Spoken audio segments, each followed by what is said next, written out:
Alright, so we're starting off here first with some 1965 Roosevelt dimes. This is the first year that they were not silver, that they went to clad coins. So 1964 and prior or silver, 1965 not supposed to be silver. In this case here, this is a mint error. The coin has been Broadstruck. So this dime ended up selling for over $80 in this condition, graded at a mint state 65 by NGC. Now here is a 1965 Roosevelt dime that has a very small die break. So we also refer to these as cuds. You'll see that above the letters T and Y in the word Liberty. So you'll see that on the rim of the coin there. You know, cuds can be very, very large. If you haven't seen any of my videos, I've shown numerous different examples of those on all kinds of different coins, pennies, nickels, dimes, quarters. So some of them could take up almost, you know, a whole portion of the coin, but in this case it's a very small cud, so you know it's not going to be too desirable. It is graded at a mint state 65, but the coin only sold for around $20. So you're not going to make any money on that, getting that coin graded. Now here is a 1965 dime that sold for over $100, and you'll see that it does not have an obverse as a result of the mint error taking place here. So we'll see the reverse on one side looks very normal, but here on the other side we'll see like a mirrored image of that reverse. So like I said, a little over $100 there for that dime. Now here is a 1965 that, you know, doesn't look much like a dime anymore. The coin was struck onto an elliptical planchet. That is the mint error. This coin ended up selling for around $70 US.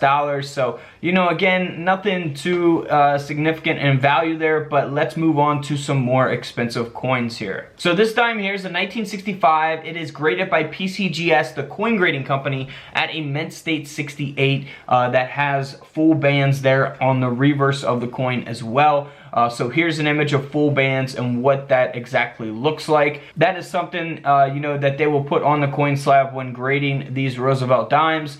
So 1965, graded at a mint state 68 with full bands. The coin grading scale only goes up to 70. 70 is the best condition you can get. This is at a 68. That's why the coin is valuable and grade population. You know, if there's tons of these coins graded at a 68, you know, that's not going to be valuable. But you know, if there's only a handful, then that's where the value comes in at. You know, say there's thousands graded at a mint state 67, only one grade lower, those wouldn't be valuable because of how many are graded at that grade. So the grade population is what makes it valuable here. This coin sold for over $3,800. That's right, nearly a $4,000 coin. So we were at a grade of a mint state 68. This dime here is graded at a mint state 65, only 3 grades lower. Now this coin ended up selling for around $45. So you go from, you know, almost a $4,000 coin to a $40 coin within 3 grades. So keep that in mind. Grade population, very, very important when valuing these coins. Now here is a 1965 Roosevelt dime that was split after the strike. It is graded by Annex at a mint state 62. So we'll see here on the reverse, looks pretty normal, but here on the obverse, we'll see that copper layer, the inner copper layer. Now this coin ended up selling for around $30. So again, you know, not really worth having graded because you're not gonna make any money on something like this.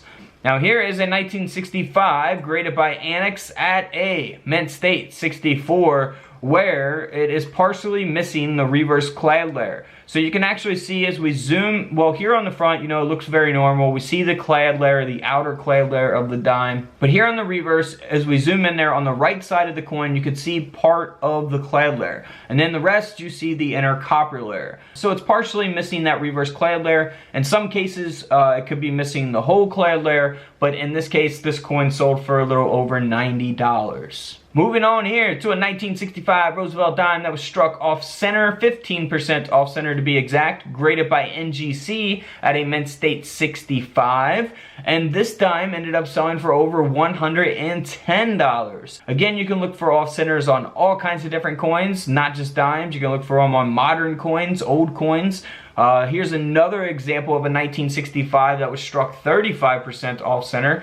This coin sold for over $135. Now moving right along here to a super rare 1965 coin. Now this is extremely important.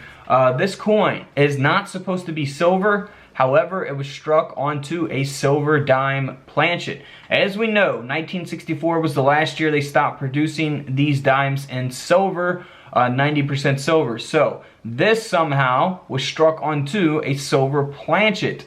1965, as you can see, it made it out in circulation for a very long time. But whoever found it got really lucky because they had it authenticated by PCGS.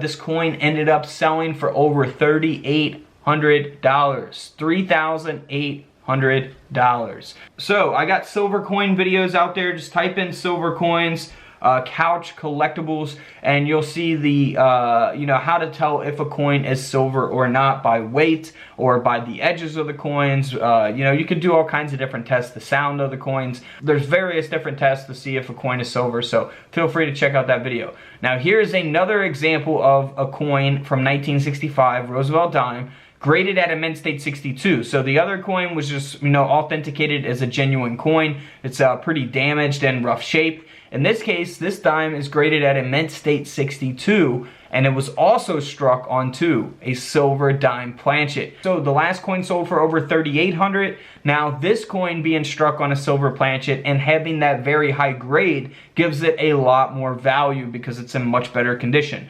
This dime ended up selling for over $9,000. So if you guys ever come across 1965 dimes, make sure that you're not passing up a silver one. Alright guys, don't forget to subscribe in the middle, check out the videos to the left of me, and until tomorrow, I'll see you all in the comment section below. This is Couch Collectibles, and this is where I disappear.